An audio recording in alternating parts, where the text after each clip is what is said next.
Pode começar? Então tá, pessoal, boa noite. Quero agradecer a presença de todos. Me prometeram que vocês conseguem me escutar. Todo mundo realmente me escuta? Eu não estou me escutando direito, então se eu começar a falar besteira é por causa disso. Quero agradecer também não só a presença de vocês, mas o convite da Campus Party Brasília para eu palestrar hoje.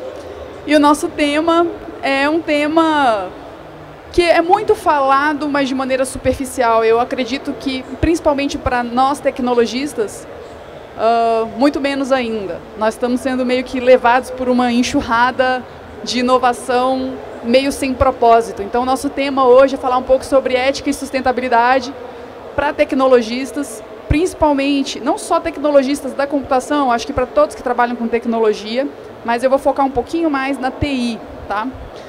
Então, falando um pouco sobre mim, bom, hoje eu sou professora da UNB, na Universidade de Brasília, já trabalhei quase 2 décadas na área de tecnologia. O reflexo dessa palestra hoje é muito da minha vivência prática de indústria e de pesquisa na área de tecnologia. Algumas reflexões aqui são reflexões de trabalho nos últimos 10 anos e também de trabalho como executiva em multinacional. Eu trabalhei muitos anos fazendo projetos para grandes empresas, com alta tecnologia, e às vezes eu me questionava do papel que eu tinha ali. O que eu deveria estar fazendo ali? Se o que a gente estava fazendo era correto, era o melhor possível.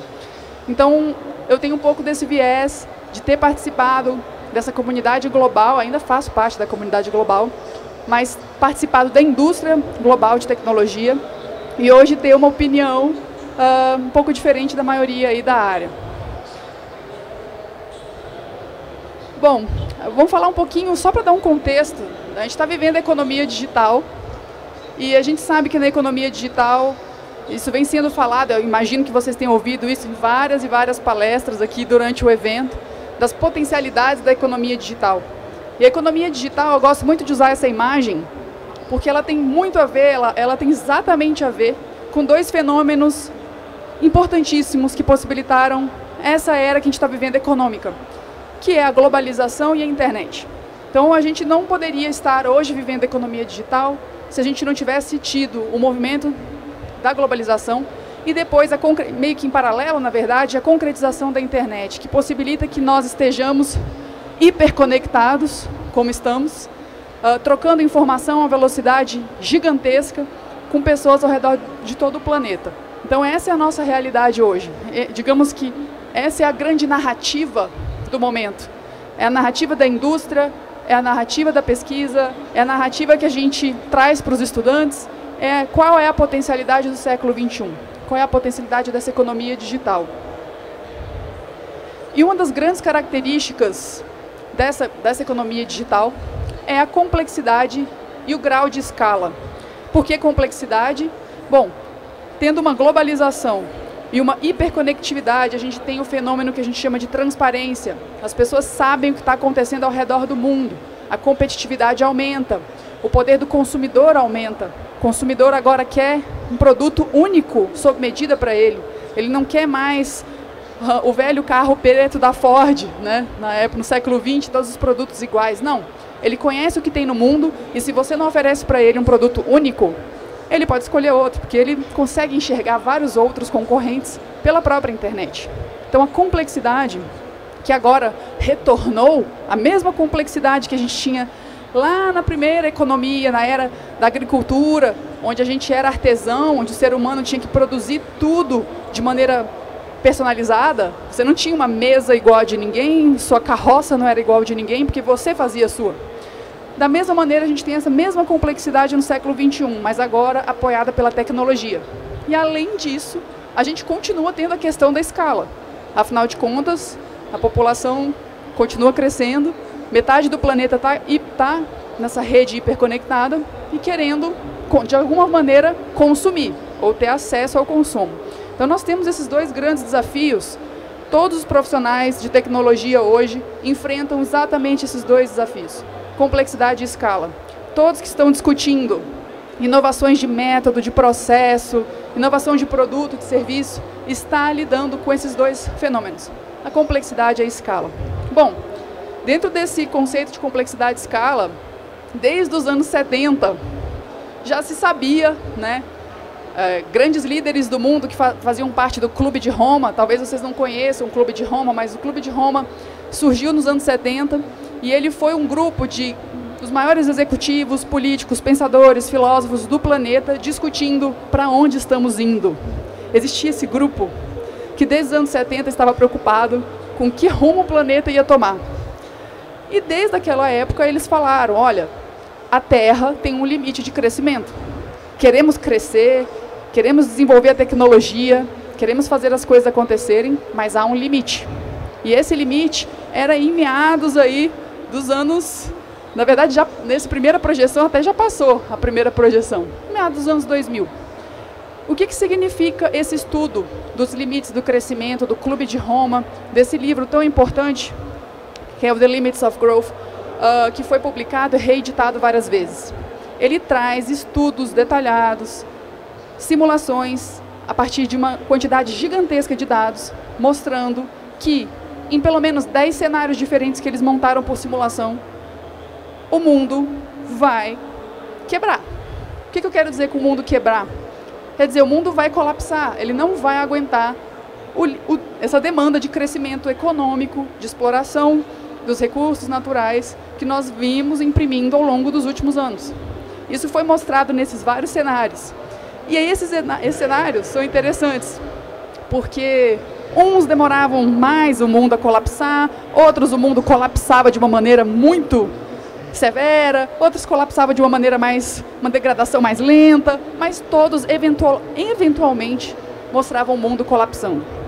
E claro, essas simulações elas servem para alimentar a discussão, não é porque é uma simulação perfeita. E desde esse tempo, esse pessoal vem falando, olha, o planeta tem uma capacidade e a gente gasta muito mais para estar aqui. Nós, seres humanos, usamos mais de um planeta para viver nesse planeta. Eles chamam isso de ecological footprint. Esse footprint ecológico é, digamos, o quanto que a gente gasta do planeta para viver, para estarmos aqui ocupando espaço na Terra.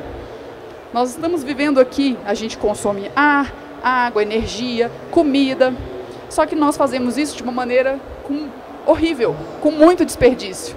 Tanto que o planeta tem todos os problemas que ele tem, os problemas de sustentabilidade. Então, mais ou menos o que a gente vê hoje do planeta é um cenário assim. Uma parte do planeta já está bem judiada. Há países como Índia e China, que a gente prevê uma falta de água nas próximas 1 ou 2 décadas.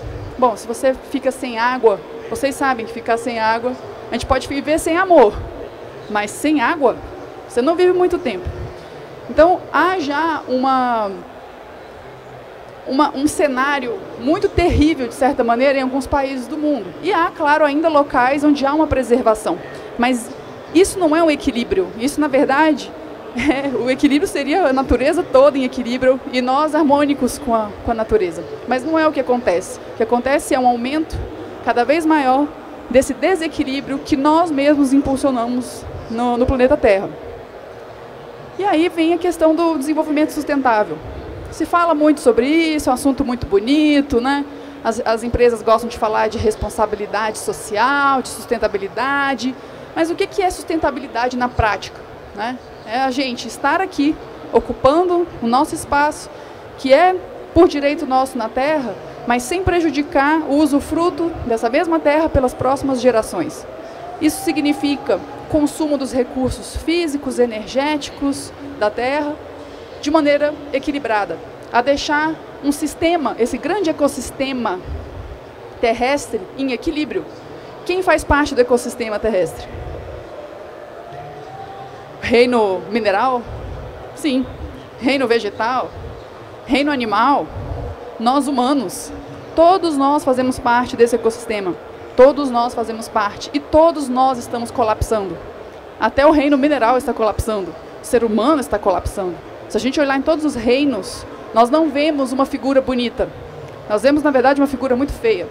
Uma destruição desde os minérios até um ser humano cansado, deprimido, neurótico, A gente vê até pela taxa, é meio triste falar disso, mas uma taxa crescente de pessoas com um grande vazio, número de suicídios, que em Brasília a gente vê isso, quem é de Brasília vê isso crescentemente acontecendo, e isso vem de uma coisa maior, de não estarmos conectados mais a nosso propósito, a nossa essência nesse planeta, a estarmos um pouco desconectados de um propósito. Então a sustentabilidade tem a ver com isso, é muito mais do que a responsabilidade social de uma empresa quando ela produz geladeiras, tá? É algo holístico que deveria fazer parte de cada um. Logicamente conectado a isso vem a ética e a moral. A nossa capacidade de julgamento, nossa capacidade de decidir o comportamento que faz bem ao outro, não só a si. Porque se eu faço mal ao outro, não tem como, vai voltar para mim. E eu não estou falando de karma, eu não estou falando necessariamente de questões num plano invisível. Eu estou falando no plano visível. Quando eu faço mal para um outro que faz parte do mesmo ecossistema, eu gero um desequilíbrio no sistema. Nós todos fazemos parte do ecossistema. Não tem como interferir no outro e isso, de certa forma, não me impactar. Às vezes é difícil a gente enxergar esse impacto, ele não é tão óbvio, mas ele existe. Então a ética, ela faz parte do conceito de sustentabilidade. A gente precisa cada vez mais estudar e entender a ética no contexto global e de tecnologia.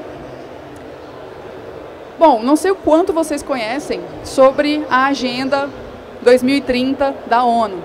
Então, as nações se uniram tardiamente, né? Porque lembra, em 1970 o pessoal já estava discutindo que o bicho ia pegar. Aí, nos últimos 10 anos, o pessoal falou, realmente, está pegando, a gente está um pouco atrasado, né? O mundo está colapsando, de verdade, está faltando comida para muita gente, está faltando energia para muita gente. E aí? E aí foi criada uma agenda com 17 objetivos globais de sustentabilidade, que os países acordaram. É claro que essa é uma agenda inspiracional. Se cada país está executando ou não, é uma grande pergunta. E o tema da Campus Party é países inteligentes. O que é ser inteligente pensando no planeta e na nossa existência?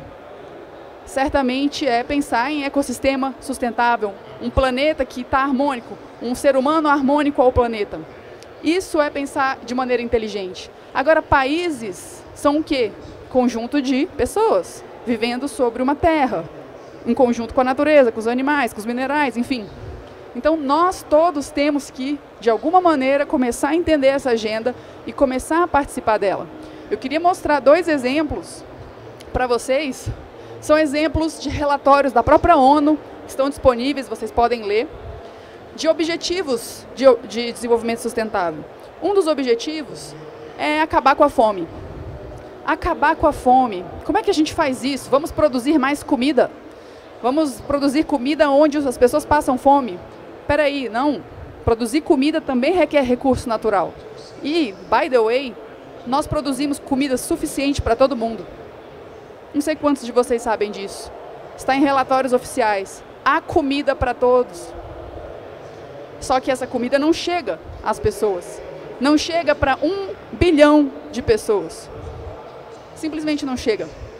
Nós temos problemas de estabilidade de produção, nós temos problemas em espalhar a produção, encaminhar a produção, nós temos problemas de poder de compra, nem todos têm o poder de compra para comprar esse alimento que foi produzido, nós temos o desperdício. Então, o recurso está aí e nós fazemos um péssimo uso dele.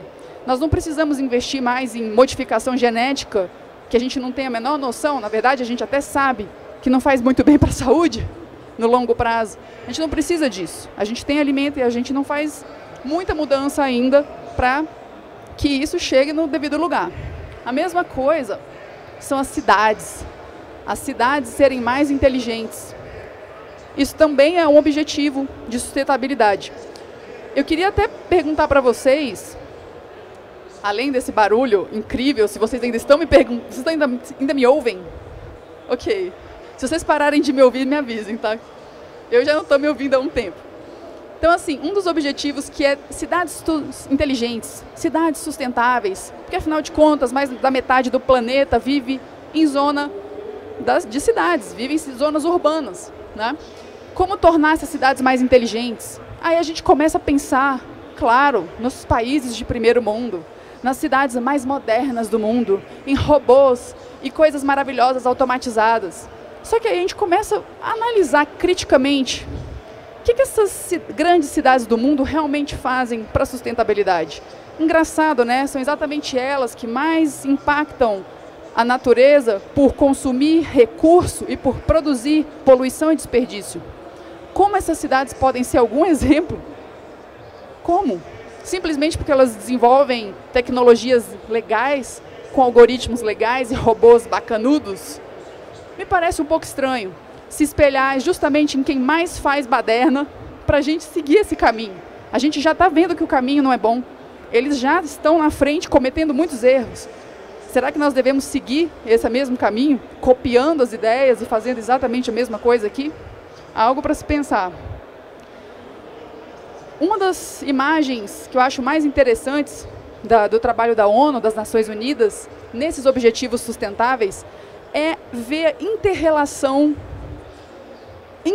entre todos os 17 objetivos. São 17 objetivos, aqui é só uma visualização, não aparecem todos. 17 objetivos super interconectados. Quer dizer, se eu quero erradicar a fome, eu tenho que trabalhar na questão do clima. Se eu quero trabalhar na questão do clima, eu tenho que mexer na questão da água. Se eu quero mexer na questão da água, eu tenho que mexer também na questão do desperdício, das indústrias, de outros tipos de poluição. Eu tenho que mexer na questão dos oceanos. Então, tudo está hiperconectado também aqui na sustentabilidade. Quer dizer, se nós, tecnologistas, queremos ajudar nisso, nós temos que trabalhar um pouquinho em cada lugar. Isso dá muita oportunidade para a gente. A gente pode ajudar em infraestrutura, a gente pode ajudar em tecnologia para alimentação, em coisas que realmente ajudem em algum propósito. Tá? Mas vejam que é algo complexo. A gente quer mais emprego, a gente quer emprego para todos, né? Energia para todos, nada de fome, que não tenha mais desigualdade, que tenha paz, e tudo isso está ligado. Não tem como realizar só um e não realizar os outros. Bom, nosso papel. Temos uma realidade aí não muito simples, né? Tem bastante trabalho. Mas nós podemos fazer esse trabalho, tá? Sem clichês utopianos. Nós precisamos fazer algo. Claro, ninguém aqui vai resolver em 2 anos, 5 anos, algo que a humanidade levou algumas décadas para produzir, em escala, né? Mas se a gente começar um movimento, começar a discutir, começar a ter ações, sim, a gente consegue mudar muita coisa em 10 anos, em 5 anos. O nosso papel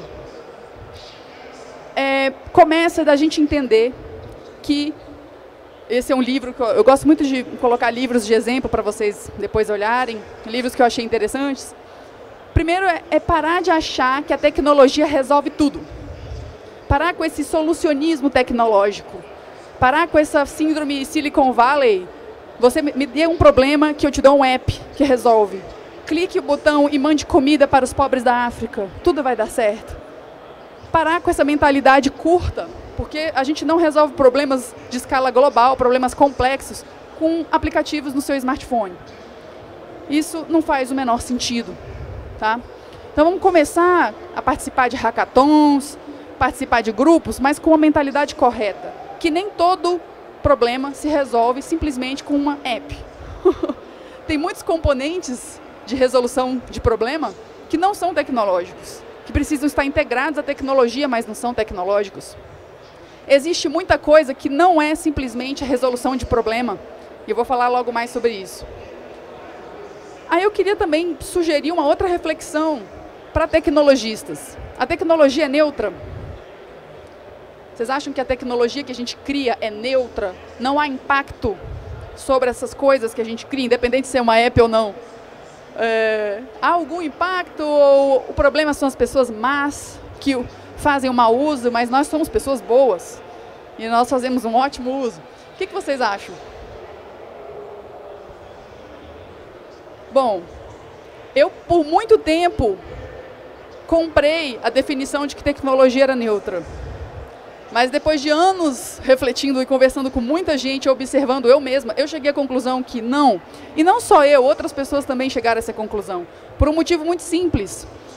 A tecnologia e a sociedade se modelam. A gente não tem como criar uma tecnologia isolada do todo. E o todo, o ecossistema, está em desequilíbrio. O ser humano está em desequilíbrio. Todos nós temos um lado bom e um lado não tão bom. E a gente interage com a tecnologia. Todos nós. Claro que alguns com muito mais potencial de estrago do que outros. Tá? Mas a partir do momento que a gente interage com a tecnologia, ela não é mais neutra. E aí a gente vê vários exemplos. O como a televisão, o como a internet e várias outras tecnologias que nós criamos, de alguma maneira, causam um efeito ruim. Só que a gente acha que é coisa boba, é coisa pequena. Não tem problema se a internet está deixando as pessoas com falta de memória. O que tem, né? Ficar com falta de memória. Isso não tem impacto nenhum na vida das pessoas, imagina. E daí, se as pessoas não precisam aprender mais nada, basta colocar no Google e elas vão ter a resposta. E aí, assim, em cima disso, elas serão criativas. Espera aí, é assim mesmo que funciona o processo humano? Vamos começar a ter essa mentalidade crítica a respeito da tecnologia. Já houve séries e séries de estudos para mostrar como a televisão aumenta o consumismo. O consumismo não é exatamente o problema que afeta a sustentabilidade? Um excesso de consumo desnecessário, fazendo a gente produzir desnecessariamente. Então, espera aí, tem um efeito ruim? Sim, e ele é massivo. Às vezes, ele não é visível a olho nu, mas ele acontece do outro lado do planeta, e em grande escala. A tecnologia da informação, a TI, tem muito disso, e ela é invisível. Ela está ali todo dia, criando novos games, criando novas formas das pessoas meio que se desconectarem da realidade. E sim, as pessoas se desconectam. E nós estamos criando essas tecnologias. Então, qual é o papel dessa tecnologia que a gente realmente está criando?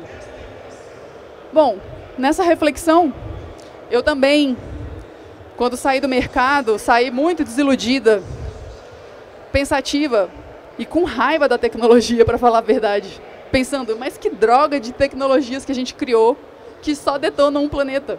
E eu estou ajudando a fazer isso. E eu estudei a vida inteira para isso. E agora estou formando opiniões de outros jovens numa multinacional de ponta para fazer isso. E aí eu comecei a questionar. Qual que é o papel da tecnologia? Bom, eu concordo muito com o professor Valdemar Setzer, da USP. Nos nossos diálogos a gente falou sobre isso. Que a tecnologia está aqui, sim, para um propósito. A questão é, na nossa sociedade tecnocrática, que só valoriza o lucro, crescimento econômico, não importa para quê, nossa sociedade não valoriza esse propósito. Mas a tecnologia, sim, ela nasce para ter um propósito de servir a humanidade.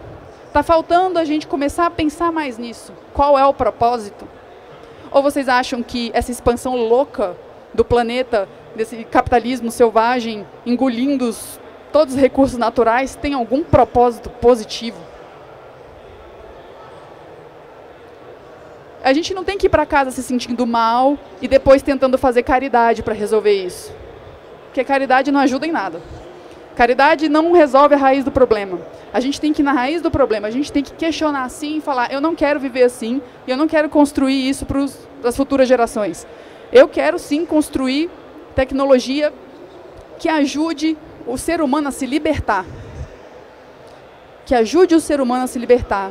Até o momento, nós, sociedade tecnocrática, científica, positivista, todos os nomes lindos e maravilhosos da academia, né? A gente acredita no quê? Que a natureza, ela quer matar a gente, que a natureza deve ser dominada a qualquer custo, ela é nossa inimiga. A gente fica doente, a gente se machuca, a gente morre, igual o náufrago no filme, a gente cai do negócio, fica com a perna quebrada, não tem como tirar um dente, então a gente tem que lutar contra a natureza. Na verdade, a natureza é o único exemplo que a gente tem de harmonia, se a gente for pensar. É o único sistema que, se a gente não mexer nele, a gente tem um exemplo real, natural, de um sistema complexo em equilíbrio positivo. Se a gente começar a querer achar que é contra a natureza que a gente tem que estar, é errado, é o que a gente vem fazendo. Na verdade, a gente tem que se libertar de crenças limitantes, se libertar de pensamentos curtos, aumentar a nossa autoconsciência, para que a gente possa, sim, fazer essa tecnologia num outro patamar de entendimento. E o que significa isso? Consciência? Que papo é esse? Vamos aumentar nossa consciência? Bom, consciência de que tipo, para começar? Consciência pessoal, sobre si. Consciência social, global. Começar a ganhar esses níveis de consciência, como eu falei para vocês.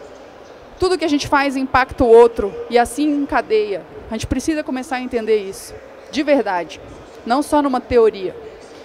E aí, a partir disso, a gente começa a conseguir, talvez, entender o impacto da tecnologia que a gente cria, porque a gente está mais conectado consigo, com a nossa própria natureza e com a do outro.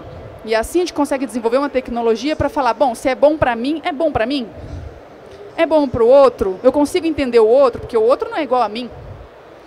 A pessoa que mora na África, na Suécia, na Indonésia, eles não são iguais a mim. Nós somos semelhantes, mas nós não somos iguais.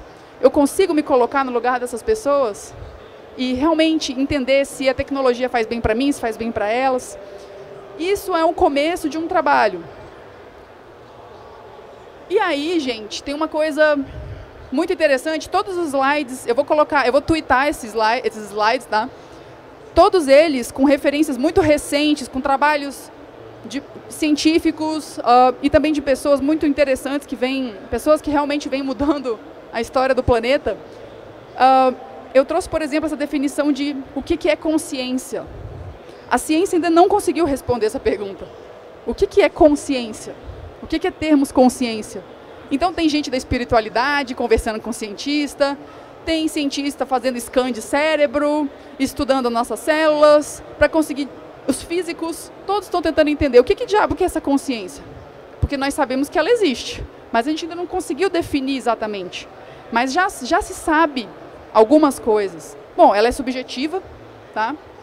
Mas que ela tem muito a ver com a nossa visão interna, do mundo interno e do mundo externo. E a filosofia já dizia, o que há fora há dentro, como é acima é abaixo. Isso é conhecimento e sabedoria milenar. Tudo que acontece dentro da gente, desde o nível celular, se repete em padrões no universo. Tem imagens lindas que mostram isso. Como que é o ecossistema planetário e como é o ecossistema de algumas células nossas. Esses padrões se repetem. Se a gente começa a entender mais de si mesmo, a gente consegue entender muito melhor do mundo. E entender de si mesmo tem a ver com muitas coisas. É um senso de si mesmo, é o senso dos seus sentimentos, das suas emoções. Entender. Como a gente entende pouco disso? Ter poder de escolha, ter controle das escolhas que a gente faz e não apenas sermos viciados em comidas e hábitos e coisas. É ter controle sobre si. É ter memória, é ter pensamento, é o uso apropriado da linguagem, que evitaria tantos conflitos, né? A gente faz um uso muito inapropriado da linguagem na comunicação. Então, tudo isso é consciência. E a tecnologia tem que vir para apoiar isso. Ela não pode vir para destruir isso. Ela não pode destruir a capacidade de linguagem, a capacidade de sentir. Ela não pode destruir as emoções, os sentimentos, a memória. Se ela estiver fazendo isso, ela está fazendo um desserviço à consciência. Então, eu quero que vocês também pensem um pouco sobre como a tecnologia ajuda ou não o grau de consciência das pessoas. Quando a gente pensa nessa história de comodidade, a tecnologia tem que me dar comodidade, conveniência. Isso é mesmo uma necessidade do ser humano? Conveniência, eu quero ficar em casa, sentado, parado, só clicando no meu botão, entregue na minha casa o que eu tiver afim. É esse o estereótipo do ser humano que a gente quer ser? É isso que é dominar as suas próprias emoções, seu próprio corpo, sua mente, produzir algo bom? Não me parece. E eu acho que não parece para muita gente. Então, como ser um tecnologista que fica escutando isso o dia inteiro do mercado, porque é isso que o mercado fala na nossa cabeça. Eu sei, porque eu já estive muitos anos lá. E falar, não, peraí, não é isso que eu quero fazer. Isso vai contra os nossos princípios, isso vai contra o que realmente faz com que o ser humano se supere e ganhe mais consciência. Tem muitas coisas perigosas nesse aspecto. Pessoas que trabalham com gamificação, muitas vezes há um lado ruim da gamificação, tá? Que é tentar, de certa forma, regular o comportamento de indivíduos através de premiação, de coisas legais, de vícios em uso de aplicativos para aumentar lucro, óbvio. Você está tentando regular quem tem menos poder, que é o indivíduo. Ao invés de regular governos, países, pessoas que têm muito poder, você regula o pobre coitado. Está lá viciado no aplicativo, gastando dinheiro à toa, né? A mesma coisa, a história de Big Data. Vamos todos resolver todos os problemas da Terra com Big Data. IA, inteligência artificial, vamos montar algoritmo que pensa para a gente. Assim nós podemos ficar em casa, sentados, apertando o botão de traga comida para mim. Nós precisamos entender nós mesmos esses mecanismos. Claro, os algoritmos têm que existir, mas não para substituir, e sim para auxiliar. O crowdsourcing também é outra coisa complicada. A gente, às vezes, acha que tudo agora resolve-se com crowdsourcing. Vamos colocar várias pessoas juntas resolvendo problemas, porque é muito bonito colocarmos todos juntos resolvendo problemas. Mas, desculpa, 1000 pessoas iniciantes num tema não vão bater uma junta de especialistas naquele tema. Não vão. A gente começa a acreditar nessa narrativa de estamos na web todos juntos, de mãos dadas, e isso que importa, para valorizar os grandes bolsões de conhecimento que nós temos ao redor do planeta. E isso já está acontecendo, isso é um problema. A gente sabe também dos problemas dos algoritmos, a gente desenvolve um monte de algoritmos aí para a internet, para sistemas, e esses algoritmos, eles replicam, maximizam, sintetizam, criam relatórios e imagens de dados com viés, de dados que têm preconceito. Quanto dado com preconceito a gente tem na web? Depois eu tenho uma palestra só sobre isso, depois deem uma olhada, mas é como que os algoritmos pegam dados que nós imputamos, porque nós temos preconceito, seres humanos. A gente imputa dado com preconceito na web, nas redes sociais, nos sites. Os algoritmos pegam isso, analisam, criam padrões e aceleram o processo no mundo online. Se vocês fizerem uma busca no Google, mulheres poderosas, homens poderosos, e procurar as imagens, vocês vão ver a diferença das imagens que aparecem para homens poderosos e para mulheres poderosas. E vocês vão entender o que eu quero dizer com algoritmos ampliando o preconceito. E toda vez que a gente tem algoritmo que cria isso, ele começa a reescrever a nossa própria história, como se mulheres poderosas fossem aquilo, e só aquilo. E homens poderosos também, só aquilo. Não tem outra maneira de ser homem poderoso que não sejam aquelas imagens que o Google Images, por exemplo, traz. Esses são os algoritmos que a gente constrói. Temos muitos outros exemplos. A gente adora falar de shared economy. Economia compartilhada, finalmente vamos vencer o problema da sustentabilidade. Espera aí, não foi provado ainda que a shared economy, a economia compartilhada, de fato, cria sustentabilidade. Cria por um lado, mas cria um monte de outros problemas por outros. Muitos e muitos outros problemas. Até busquei algumas poucas referências recentes, 2016, 2017, de uma lista gigante que eu tenho, de exemplos de problemas que a shared economy traz. Por exemplo, insegurança no trabalho. Pessoas que vão deixar de ter um empregador para ser empregados de uma plataforma que não é seu empregador no papel. Quer dizer, vai ditar o que quer. Se você quiser ter um emprego aqui ou não, o problema é seu. Eu sou a plataforma que domina. Eu sou o unicórnio bilionário do planeta Terra. Se você quiser ficar fora, o problema é seu. Então, isso é fato. Tá? Isso é fato. Os motoristas de um Uber ou de qualquer concorrente do Uber, que com o passar do tempo começar a ter muitos usuários do Uber ou de qualquer concorrente que seja, começar a ter muito usuário nesse sistema, vamos dizer, muitos motoristas, muito mais motoristas do que o sistema poderia aguentar, esses motoristas vão começar a ganhar cada vez menos. Porque o Uber não vai repartir a fatia com eles. Eles vão começar a ganhar menos e menos e menos e menos, e ter que trabalhar mais e mais e mais e mais. E é isso. E cadê a lei que protege essas pessoas? Que lei? Não tem lei. Ainda não tem lei. Tá? Então, é preocupante, sim. Essas discussões estão acontecendo em grandes fóruns que eu cito aqui, inclusive com participação das grandes, Airbnb, Uber, eles têm participado, eles sabem dessas questões. Não são questões simples de resolver, são questões complexas. Então, esses desafios do século XXI, da economia digital, eles são todos complexos.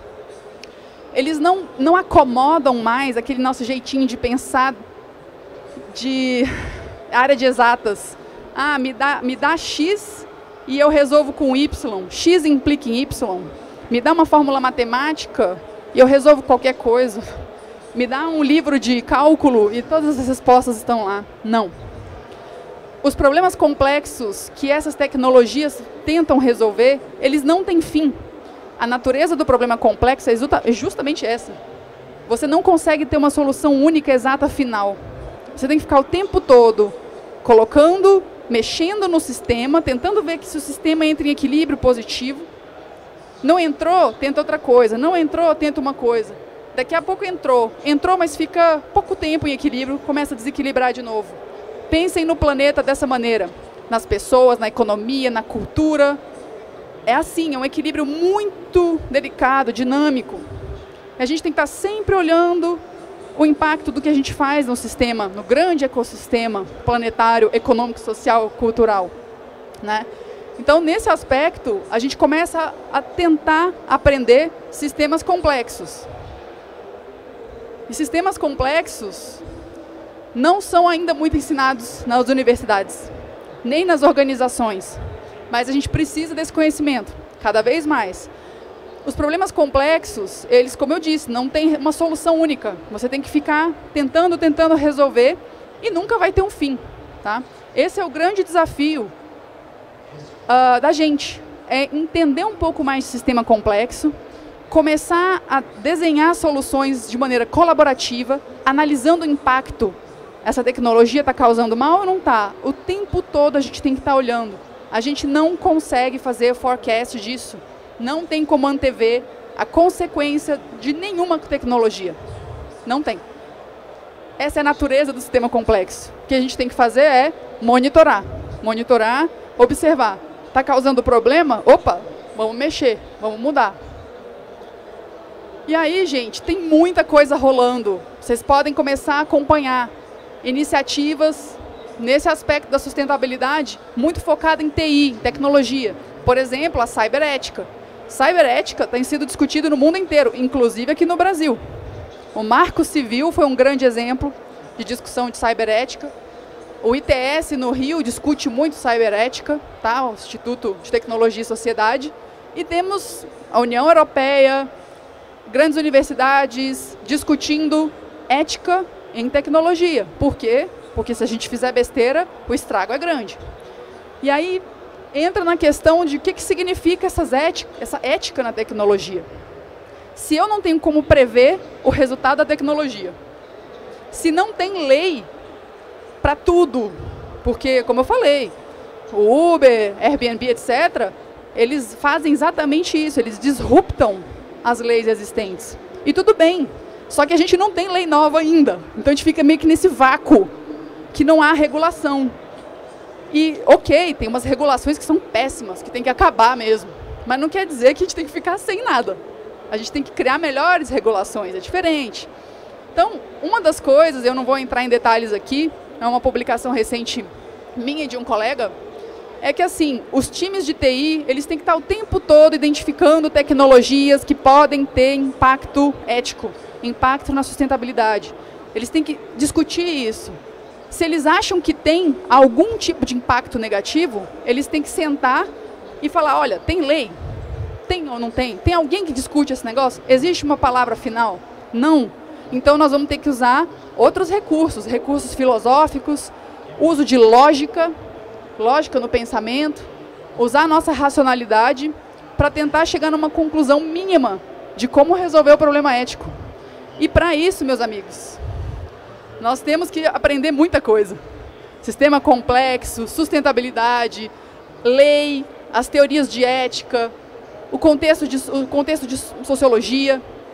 Nós somos os artesãos digitais do século XXI.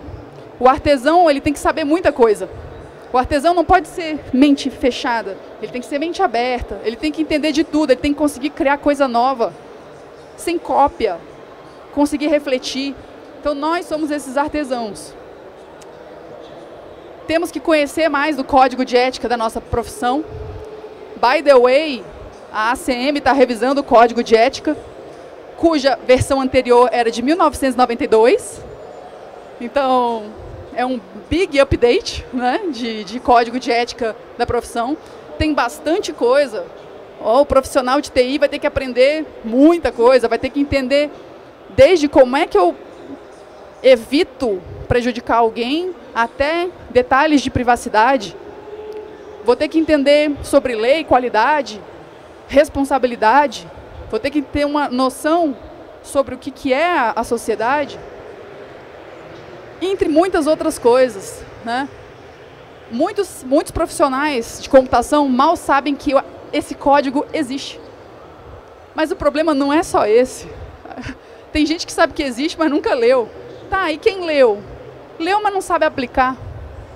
Então não adianta só, existe, legal, vou falar no Facebook que eu sei que existe. Não, a gente tem que aprender a praticar. E isso requer educação, autoeducação, para o resto da vida. Olha o nível de responsabilidade que a gente tem em tecnologia. Exemplos, aí eu não vou entrar em detalhes, mas também está na minha publicação. Olha o tanto de controvérsia que tem nas tecnologias. A gente tem uma lista gigante de controvérsias, desde data science até robótica. A gente tem um monte de controvérsia moral para resolver. E nós fazemos parte disso. Nós fazemos parte disso. Então, assim, gente, lembrando o que eles falaram, né? Eu gosto muito dessa frase do pessoal que escreveu Limits to Growth. A gente tem que aumentar o consumo das pessoas que passam fome. A gente tem que reduzir o desperdício de quem já tem acesso. Quer dizer, equilibrar a balança. Quem está passando fome, quem está sem estrutura, tem que ter estrutura. Quem desperdiça, tem que baixar o desperdício, para tentar minimamente equilibrar essa balança. Mas isso vai exigir muito da gente. Vai exigir mudança pessoal. Vai exigir abrir mão desse conforto que parece ser o que traz felicidade, mas não é. Realmente não é. Vai exigir que a gente aprenda um monte de conceitos que não são pré-fabricados para a gente na escola, nem no sistema. Vai exigir coragem. E os países ricos não têm muito interesse nessa agenda. Eles não têm, infelizmente, porque eles estão no topo da pirâmide. Eles estão. E aqui, foram eles que escreveram, inclusive pessoas de primeiro mundo que escreveram. Isso não está na agenda do primeiro mundo. Vai demorar, vai ter que colapsar o planeta para eles começarem a fazer algo. Nós que estamos observando isso, fazemos parte disso, vamos ir atrás deles para bater com a cara na parede? Eu sempre penso nisso. Será que a gente não tem algo para ensinar também? A gente está bem menos destruído que esses países, bem menos. Será que nós não temos alguma sabedoria aqui da natureza, de ecossistemas que a gente pode ensinar para eles? E isso me faz lembrar muito o exemplo que, para mim, é o exemplo que me dá esperança. É o exemplo que eu olho e falo, é possível. Não é uma conversinha, sei lá, de alguém que é muito convincente. Não, é uma coisa prática, real, que é a sintropia. A sintropia, ou as agroflorestas, tá? Elas vêm de uma noção de abundância, de que o planeta não é só um lugar que a gente extrai e depois acaba. Pelo contrário, a natureza é tão bela que se a gente souber entrar em harmonia com ela, ela não só produz tudo que ela tem que produzir, como ela ainda produz mais. Que a gente, junto com ela, consegue ir muito além do que a gente pensou. E esse exemplo foi dado pelo Ernest Gutt, que é a pessoa que criou o conceito de sintropia. Ele conseguiu pegar áreas, 300 hectares de área quase desértica, e transformar isso em floresta altamente produtiva, agrariamente, e também no ramo da pecuária, junto com a floresta. Ele pegou terra que se olhava e tinha areia, e transformou nas terras mais produtivas do país. Grandes empresários correm atrás desse cara para falar, me ensine me ensine isso, porque eles querem produzir mais, na verdade. E a ótica dele, não. Olha, se você souber entrar em equilíbrio com a natureza, você vai ver os resultados que a gente nunca viu nos últimos 50 anos. A gente nunca viu isso na nossa frente. Ele conseguiu, na área agrária, enfim, na ecoagrologia, ele conseguiu fazer isso. Por que não olhar esses princípios e trazer para a tecnologia? Ele vive no Brasil. Ele já veio em Brasília várias vezes. Só dando a dica, fica a dica para vocês irem comigo, visitá-lo e falar com ele, para a gente saber um pouco mais. Vamos seguir os movimentos, né, de ICT for Development, ICT for Sustainability, que são os grandes temas. Não se esqueçam que nossa profissão é uma das profissões que mais tem poder no século XXI, profissão de tecnologia, mas com grande poder vem a grande responsabilidade. Voltaire disse isso, e também o Homem-Aranha, segundo fontes outras. E aí eu queria saber, quem quiser se juntar a mim e muitos outros que querem começar a construir essa visão, que se juntem, que façam contato, porque vai haver progresso nessa área aqui em Brasília. Muito obrigada.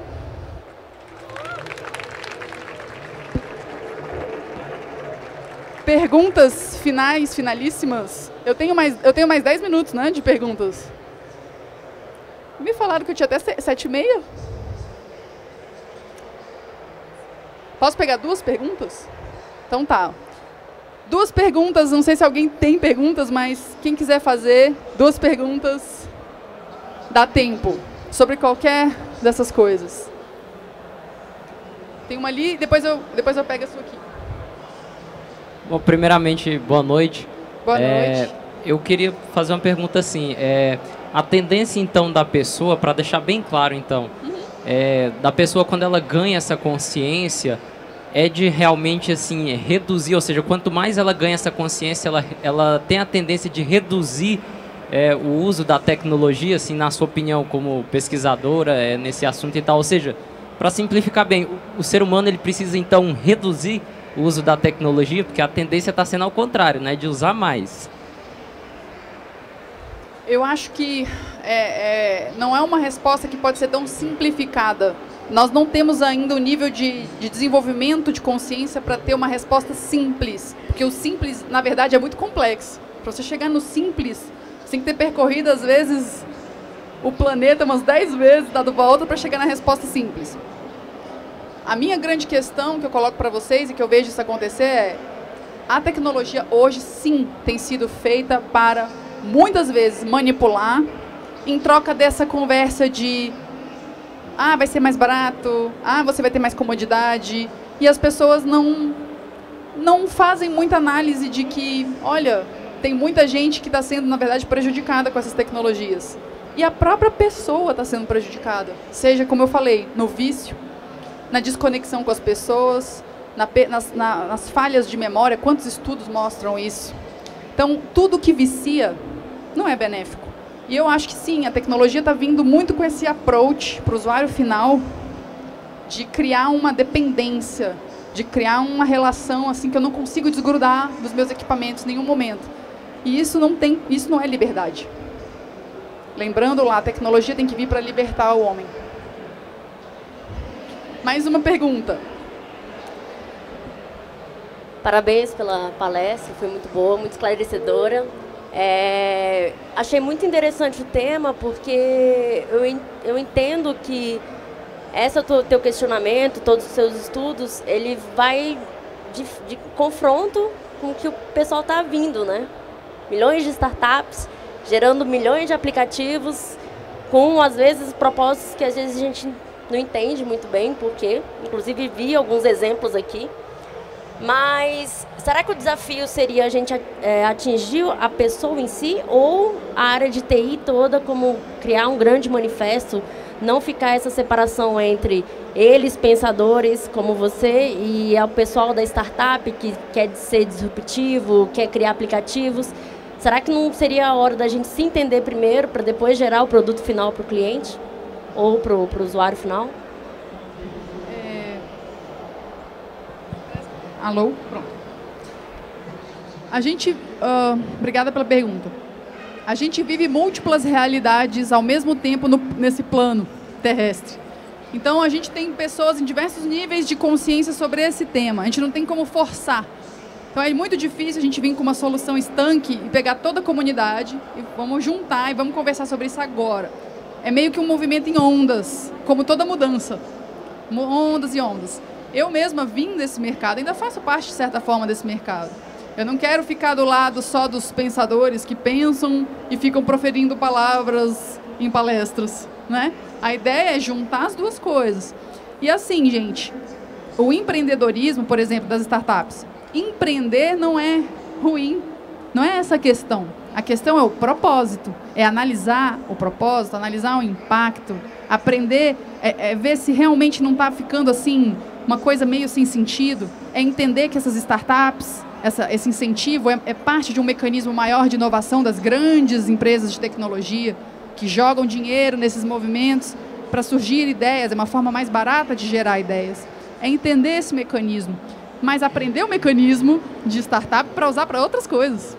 Então, acho que devemos começar a conversa, não dá para forçar todo mundo, e usar o conhecimento de maneira com discernimento. O que dá para usar, o que não dá, o que é conversinha e o que dá para usar para outras coisas mais interessantes. Bom, pessoal, o tempo já estourou, eu sei disso. Muito obrigada, espero vê-los, meus contatos estão aí. Vamos nos falar muito ainda sobre esse assunto. Obrigada, boa noite.